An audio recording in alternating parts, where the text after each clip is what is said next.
Hey, I'm Brooke. My friends and I perform spooky stories on our podcast, 13. 13 is a movie for your ears with immersive sound design and music from our composer.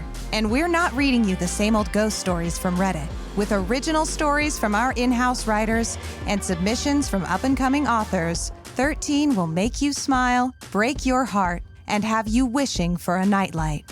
Atmospheric, slow burn, always spooky, and sometimes sexy. Our friends are some of the best voice actors and writers in our little corner of the podcast industry. So if you want to find out why those figures in black keep meeting by the water just before dawn, why you should never sleep in a room with an empty chair, or why you hear faint music echoing from the abandoned mall, join us by following 13 wherever you're listening right now. That's 13, the word, not the number, all spelled out. Bridget Howard keeps asking for my teeth. Wherever you get your podcasts. The following podcast is very scary. Listener discretion is advised.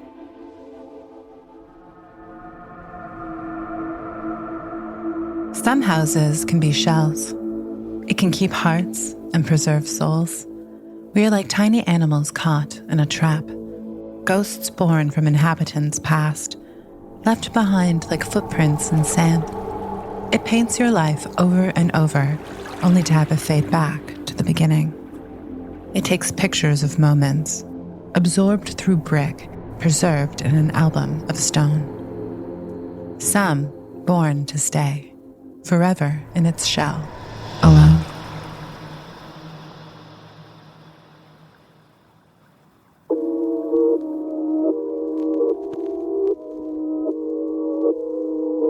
Welcome to the world beyond the veil. This is Geist.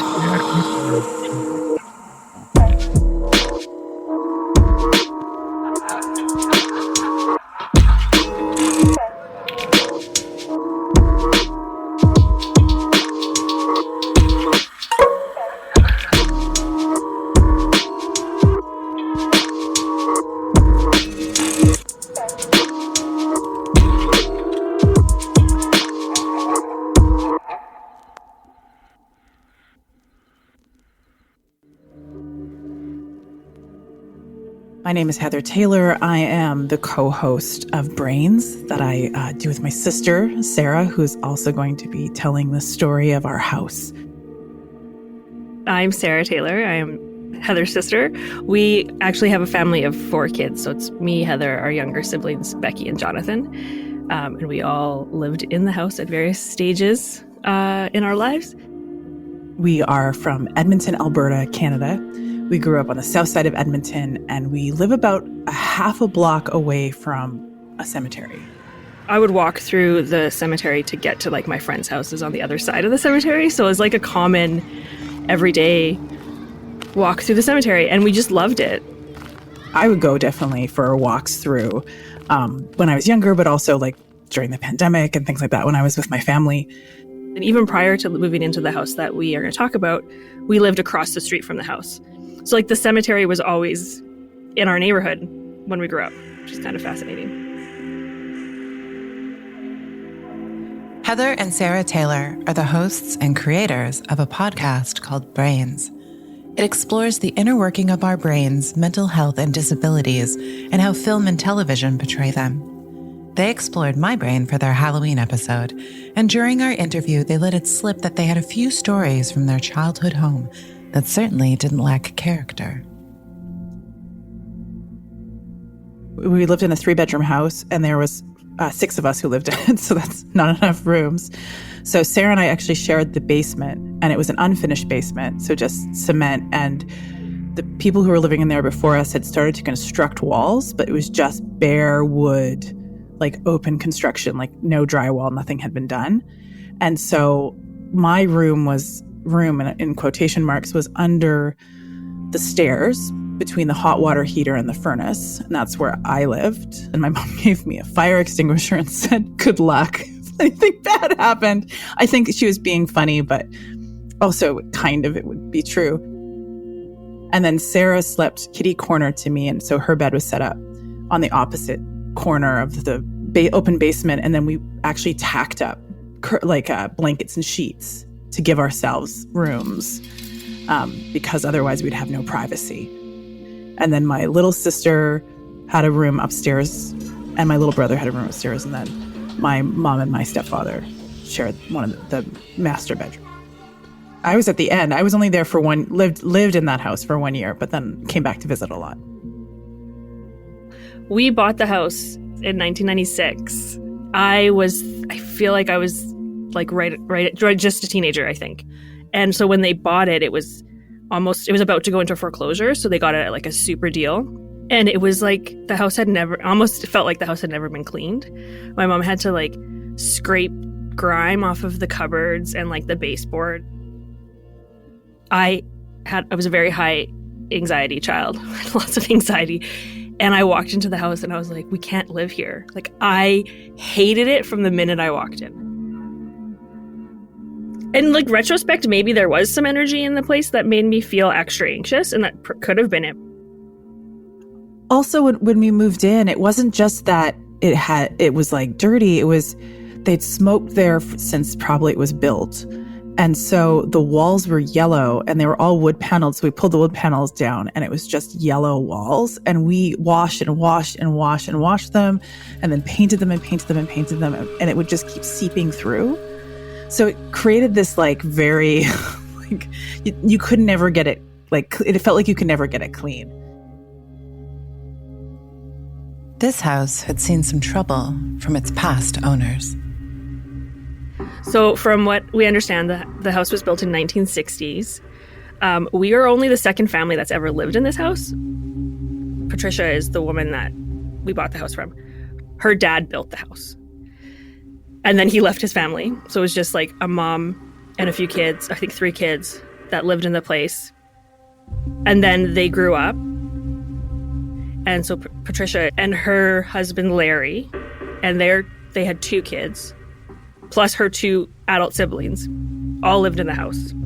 And the mother lived in the house until she passed. Larry, who was the spouse of Patricia, he went to jail and then came back from jail and brought his jailmate with him, and he also moved into the house. So then Larry ended up dying. He overdosed on the front lawn of the house. And then Larry's jailmate became Patricia's new boyfriend. And so those are the people that lived in the house when we bought the house.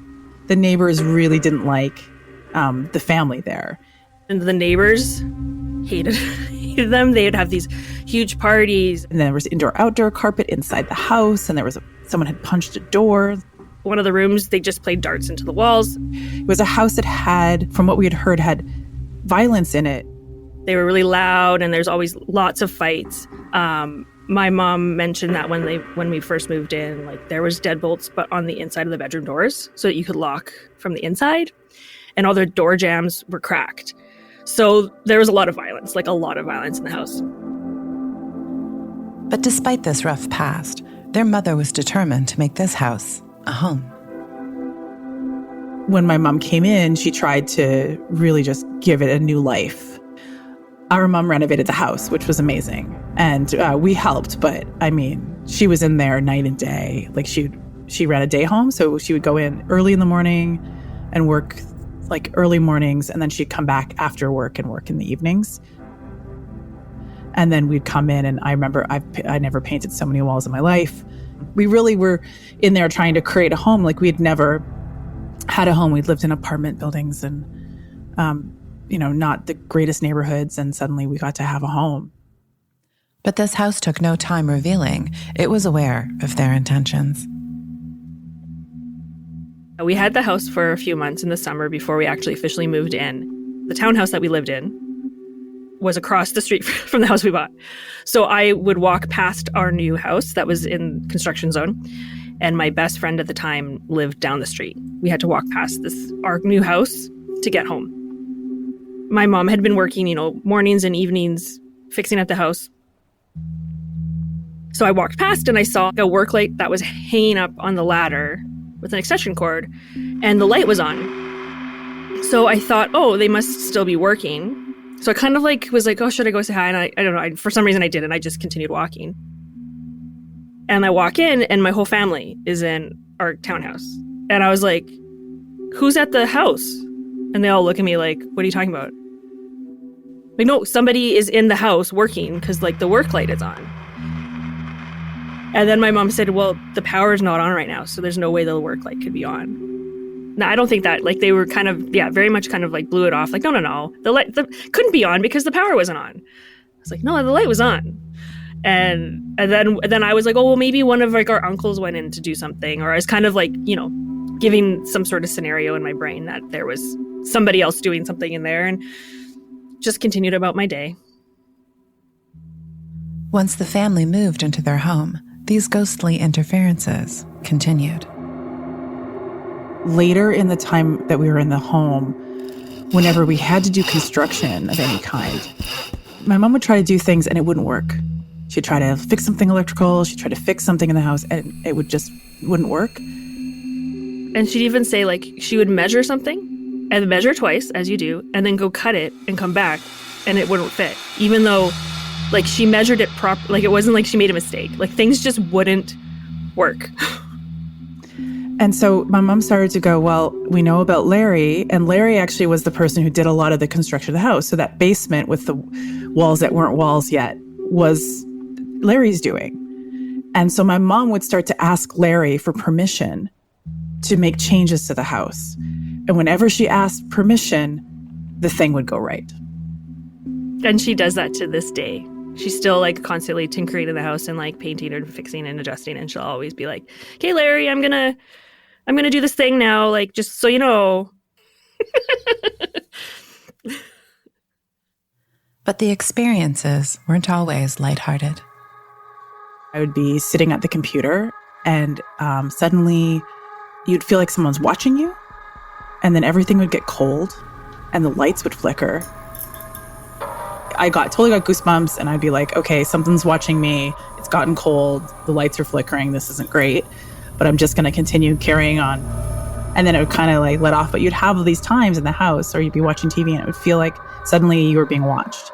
You couldn't see anything there. There was no one around, but you knew you were being watched. Or just be like, I know you're there, and, try to be like chill. But these spirits needed to be heard. On the main floor, you had the front room as a living room with a big picture window. Then you had a kitchen in the second half. And then you had the stairs that would go to the basement. The door was wide open. The basement was dark. But I was watching TV, and there's a little bathroom, like a little pocket bathroom that's right by the back door. And when you come into the bathroom, you can look directly down the basement stairs into nothing, darkness. So I was in the bathroom, went to the bathroom, washed my hands, opened the door, and I heard someone say my name. About a third of the way down the stairs. That's where the voice came from. It's not just like in my head, it's coming from directionally ahead of me, but like in the stairs where it's dark. But I closed the door because I'm like, please, I don't want you to come upstairs. But that like terror of, I heard someone say my name, and then I had to get out of there.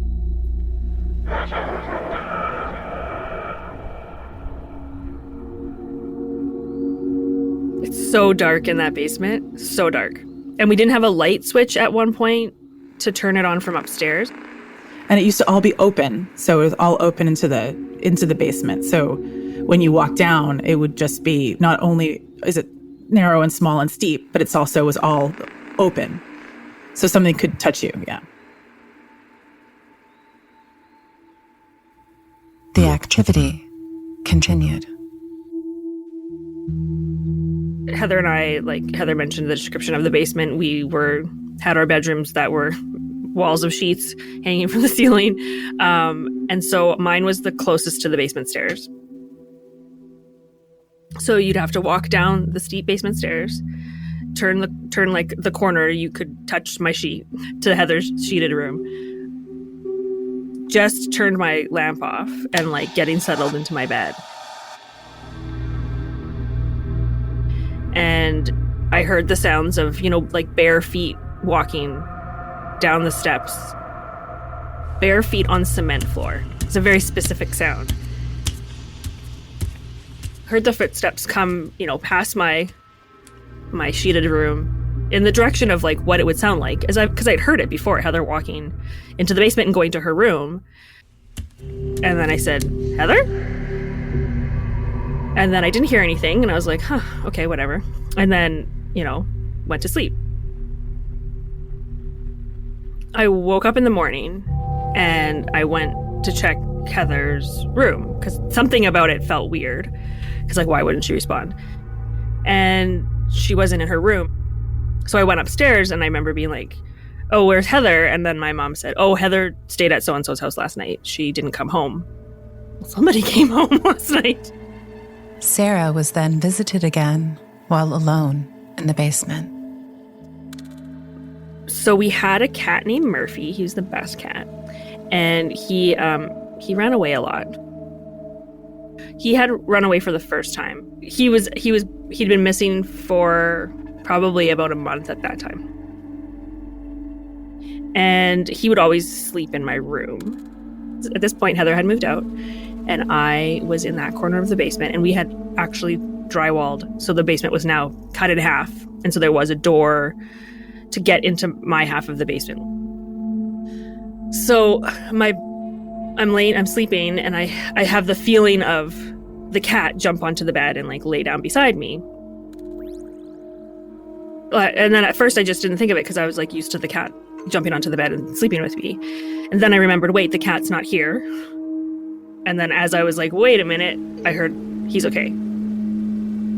The sound of somebody say, "It's okay, he's okay," or like something along those lines of he's safe. And then Murphy came home. When I talked to Sarah about it afterward, when she reflected on it, could have been the feeling of someone sitting at the end of the bed. And the voice came from where someone would be sitting. And so that's where she heard, and it was a male voice. After spending some time in the house, theories arose of who these ghosts may have been. So we believe that there was 2 ghosts in the house. So Larry was the basement dweller and like construction guy, or if you hung out in the basement, so did Larry. My mom said that she used to wake up sometimes and she'd have dreams about a older woman, like an old woman who was in the house, and she was upstairs all the time. But my mom said she would dream of her.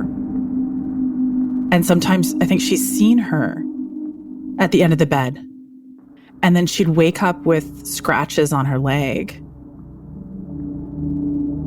Yeah, my mom would say that she felt like, she'd wake up in the middle of the night and there would be a woman as if she was like kind of hovering over her. And she said it felt like a woman, like it had female energy. And she just watched her while she was sleeping. She didn't say it was like scary to her. She just said she felt this woman watching her. She would talk about this woman, and then Jonathan, our younger brother, was really tiny. And he'd say he'd see this lady. Like he would mention it. So it wasn't just like our mom seeing her. He also saw her too. We didn't know if he was like playing pretend or he was talking to someone, because he would talk to someone sometimes. But again, no stress about it. Just, it's the lady upstairs. Yeah, I don't think she was evil at all, but we think that she was the matriarch. The mom of Patricia, who lived in the house, and like her husband or her partner had built the house for the kids and her, and then he left. She was just there to overlook and just watching over, because she was there with her kids the whole time and her grandkids, and she was just watching over the house. But Mom always said that she was a good presence. She always thought that it was like someone, again, watching over them. And even I think our little brother was just like, it was just this woman. And the activity continued. So our little sister Becky, she at this point was sleeping, like her room was on the second floor. And she had mentioned that she always felt like she was being watched at any time of the day, like day or night. She had a bunch of stuff hanging from the ceiling in her room. So like paper lanterns, and she'd like to make origami. And so these things were like hanging on strings in her bedroom. Was laying in bed, and had the sudden feeling that somebody was watching and something really angry was in the room. So she sat up and she looked up, and all the stuff that was hanging from the ceiling was like spinning around and swaying back and forth. And so she ran out of the room and did not go back in there. Things would like randomly fall off shelves and like off the counter. She said one time she remembers mom taking like the coffee maker in the cupboard, and so she was pulling it down, and then like it just flew out of her hands. So there was this story of a ring. My mom's ring was lost, and it was for like a few weeks, and she searched and searched. My mom was super neat. Like, I mean, super neat isn't even it. So clean that you would be drinking a drink, and as you put the glass down, she would take it out of your hand and put it in the other room. But everything has its place. So things don't go, she doesn't misplace things. And then one morning she woke up and it was in the middle of the kitchen table. And like no one had put it there. I suggested it may have been Larry. Yeah, he's like, found this downstairs in the basement. Get it out of here because you didn't ask your permission. Like I've had this happen to me too, like in the house. As always, I'd always run up the basement stairs because that's what we always did, was run up the basement stairs. And I stopped at the top, like suddenly, and I was like out loud said, "Oh my God, I smell Grandpa." And our grandpa had a very specific smell. He didn't really like to shower, so he didn't smell great. And he drank coffee, like loved coffee. So there is something, now when I smell that smell, there's like this nostalgia of like grandpa. When Sarah mentioned this, I dug in a little deeper. Their grandfather wasn't a ghost that they would experience in the house. So I asked if there were any other experiences they had outside of the house. And that's when they began to disclose to me the other experiences of dreams and premonitions that ran throughout their family. And we've had these experiences of smells. I was in the hospital, I had my appendix removed, and they didn't have any like room beds available in like usually I would probably be put into like a shared room. So they had me in this room where you'd put somebody who needed to be isolated. So it was a door and then a little hallway with a sink so you could like wash your hands, and then another door, and then the room that I was in. So my mom stayed with me the first night, like after my surgery, and she had slept in this uncomfortable chair and woke up to this really strong smell of perfume and was kind of like, that's strange. Like, how would that smell get into this room with all this, like, at the point of the room is to be isolated, right? And then she decided to go out into the hallway, and all the nurses were like visibly upset. This young baby who had basically spent most of her 3 years of life in the hospital had died just like moments before. And so my mom felt this like, she's like, oh, this was, somebody passing through kind of thing. One of the oldest symbols of death is smelling flowers before someone dies. It is considered a sign that a loved one has come to collect a soul and carry them over to the spiritual realm. Our family will sometimes have like weirdly prophetic dreams. Like I've had a prophetic dream before, but really mundane things. Definitely we have family members like will dream of people being pregnant. They'll be pregnant in the dream and then they find out they're pregnant. I was living in Calgary and working at at the Shakespeare in the Park. And I had a dream that I was just getting ready for the day. And someone came and said that one of the actors was in an accident. And then the next day, she was in an accident and she broke her leg. Our little brother just the other day, he found his like dream journal. And so he sent a little little writing out of it. He had a dream about something with mom, and then there's these two Japanese girls who were like staying at mom's house as an Airbnb. This is what his dream was, and this was years ago. My mom now has exchange students that live with her, and it's often two Japanese girls. Our auntie, so our mom's older sister, who is kind of like she was the glue that stuck the family together. Like everybody loved auntie. Was taken to the ER because she was really sick. and they knew she was going to pass. So we were all in the room, and my one cousin her son had to drive from quite far to get there. So finally he got there, and then she took her last breath, and like you could feel the room change, the color of the room change. Like there was lots of these really specific feelings in the space. It got warm. Like it was just beautiful and heartbreaking all at the same time. And then my other auntie who was in the room looked at her watch, and the watch had stopped at the exact moment that my auntie had passed. And it just stopped working. And my grandmother had told us a story when she was younger. Her niece was really sick in the hospital. And she had said they'd said, you need to go home now. Like you need to go and have rest, and we'll let you know if anything happens. And she's like, if anything, if she turns for the worst, I want you to call me. No matter what time it is, I don't care. And about 3:00 in the morning, she woke up, and sitting on the end of her bed was her niece. And she knew that she died. And it was that one last moment to say, she just smiled at her and then disappeared. And then my grandmother went back to sleep. So she called in the morning, and she's like, when did she die? And they're like, she died at 3 a.m.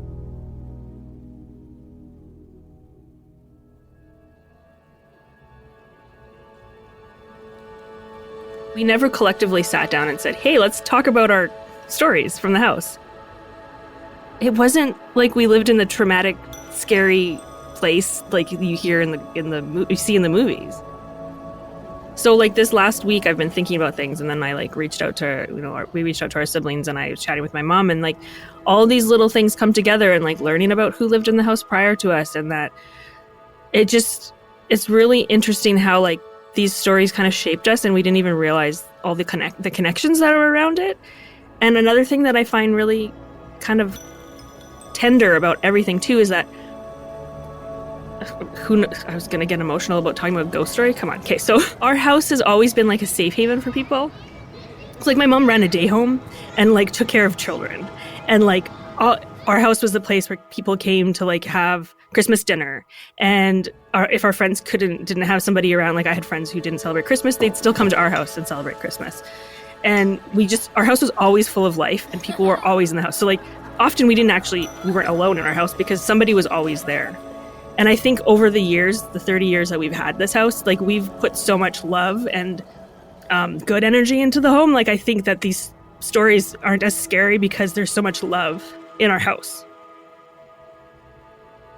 But thinking about Larry, like he was in jail, and then he came back, and this was his home. So like he knew what life was without his home, maybe. And then he came back to his home, and then he died on his home's front lawn and never left his home. I have a show that I wrote that was about people when they died, nothing. It was just like going to sleep, and that was it. And that was so terrifying to me, this idea of just emptiness. I look back to science and the first law of thermodynamics being that all matter cannot be created nor destroyed. And so there was actually a physicist called Aaron Freeman who said more on that, where he's like, this idea that you're never going to die because your energy will never die, regardless. Like that's the whole thing of the closed system we're in, that law that, we will always become something. All our energy, every vibration, every moment of everything of heat, every wave of every particle that was ever your child remains in the world. And so like, that is kind of how I think about us, and that there's pieces of us, and that we're not gone. We don't completely disappear, but we're just rearranged. A very special thanks to Heather and Sarah for sharing their story. If you have a sec, please rate and review us on Apple Podcasts, Spotify, or wherever you listen. It helps those that cannot sleep through the night find us. Do you have a story you've been hiding? Submit it to us at hello.geist.podcast@gmail.com. Both written and recorded submissions are welcome. Geist is written and directed by Danielle Matar. Original music and FX by Beau Jensen. Geist sound and mixing is by Adam Esker. Geist logo is by Jake Carruthers. Follow us on Instagram at Geist_podcast and and on TikTok at Geist Podcast. Thank you so much for listening. And until next time, sleep tight.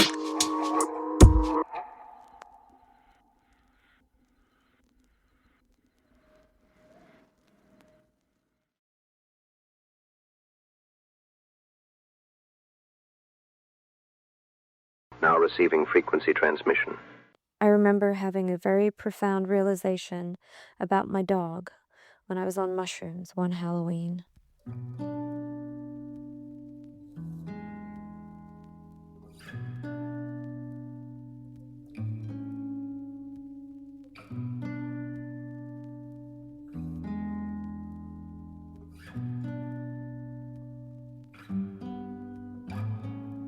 He sat by me, and I realized with immense gratitude that dogs are all sentinels.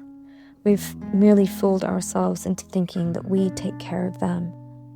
But they are truly our guardians, sent here to watch over us. They are angels. And yes, we need to feed them and bathe them. And yes, he peed in the hallway. And I wished that angels didn't pee in hallways, but they do. That's the thing about altered states. They don't show you what isn't there. They show you what was always there, hiding in plain sight.